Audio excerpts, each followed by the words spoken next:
Hello, Bacho. Let's read the question. The question says, what would you observe when the first situation is a saturated solution of potassium chloride prepared at 60 degrees centigrade is allowed to cool to room temperature. Second is an aqueous sugar solution is heated to dryness. And the third is a mixture of iron fillings and sulfur powder is heated strongly. सो बच्चों question में पूछा गया है कि जब हम ये situations को ऑब्जर्व देखेंगे, यहाँ तीन सिचुएशंस बताई गई हैं, इनमें हमें क्या क्या ऑब्जर्वेशन मिलेगी वो हमें बताना है। सो गाइस, जो की कॉन्सेप्ट यहाँ पे है,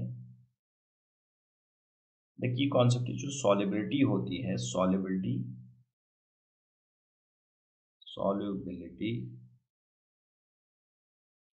वो इंक्रीज होती है, increases with increase in temperature।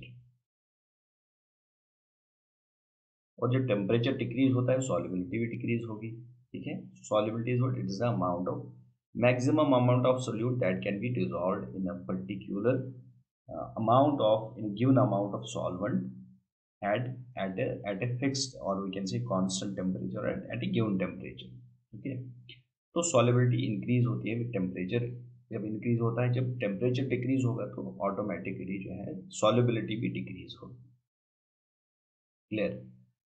अब क्वेश्चन में जो ऑब्जर्वेशन, पहली ऑब्जर्वेशन वो इसी के अकॉर्डिंग है।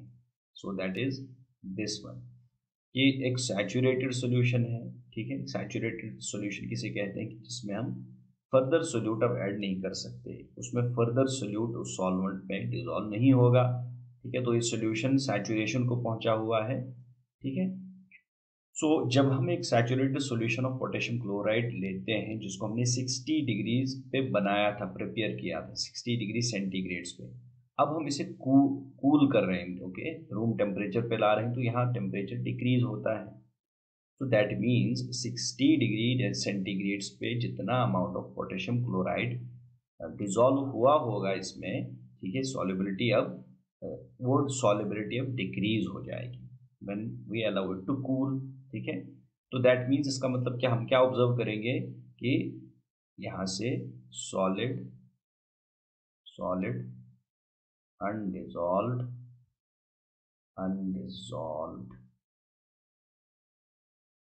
पोटेशियम क्लोराइड, potassium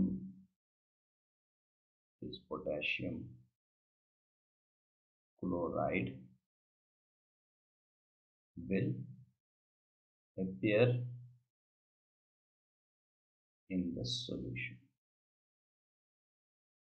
ठीक है, तो जो सॉल्यूशन में पोटेशियम क्लोराइड 60 डिग्री पे टेम्परेचर के इंक्रीज करने पे जो अमाउंट डिजॉल्व हो चुका होगा, जब हम उसको कूल करेंगे तो अब वो सॉल्यूशन से बाहर आएगा as in the undissolve form, solid form. ठीक है, सो वो हम उसको हम ऑब्जर्व कर पाएंगे। So this is the observation in this case.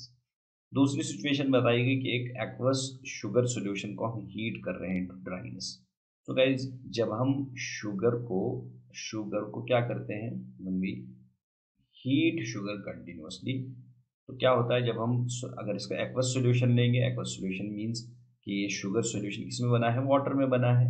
So when we heat it aqueous solution, तो पहले क्या होगा, जो इसका वाटर है वो इवेपोरेट होके बाहर आएगा एंड एट लास्ट क्या बचेगा, यहाँ से सॉलिड शुगर बाहर आएगा। सो उसके बाद क्या होगा, जब हम हीट कंटिन्यूसली करते रहेंगे, नाउ विल ऑब्जर्व दैट जो शुगर है, शुगर विल बिकम ब्लैक। यहाँ पे ब्लैक कलर का एक सब्सटेंस मिलेगा जिसे हम चारकोल कहते हैं, चारकोल। ओके, तो इस प्रोसेस को जहाँ पे शुगर कंटिन्यूसली हीट करने के बाद एक ब्लैक सब्सटेंस चारकोल में कन्वर्ट हुआ, तो इसे हम चारिंग ऑफ शुगर कहते हैं। जैसे चारिंग, ओके, चारिंग ऑफ शुगर। तो जब एक्वस सॉल्यूशन को हम हीट करेंगे, शुगर के एक्वस सॉल्यूशन को कंटिन्यूसली हीट करेंगे ड्राइनेस, तो what will observe the charring of sugar.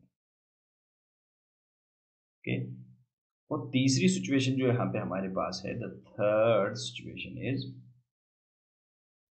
कि आयरन फिलिंग्स और सल्फर पाउडर को हीट किया जाता है स्ट्रॉन्ग, ठीक है। तो iron filings means iron metal को सल्फर के साथ, दोनों सॉलिड फॉर्म में होंगे, इसे हीट किया जाता है, तो what will be getting a new compound है। मींस इस केस में क्या होगा, एक एक यहाँ पे गाइज एक केमिकल रिएक्शन होगी, okay. So in this case what will happen, a chemical change will take place. So we can write कि यहाँ पे आयरन सल्फाइड बनेगा, iron sulphide will be formed here, ठीक है। we'll get iron sulfide, और this is the chemical change, this is also chemical change, ठीक है। यहाँ पे भी ये केमिकल चेंज हो रहा है, charring of sugar is a chemical change, charring of sugar.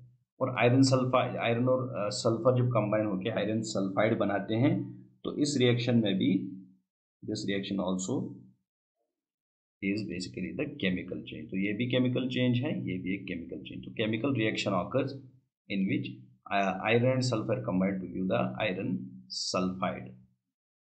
Clear? So this is the answer to the question. Hope you understood it well. Best of luck.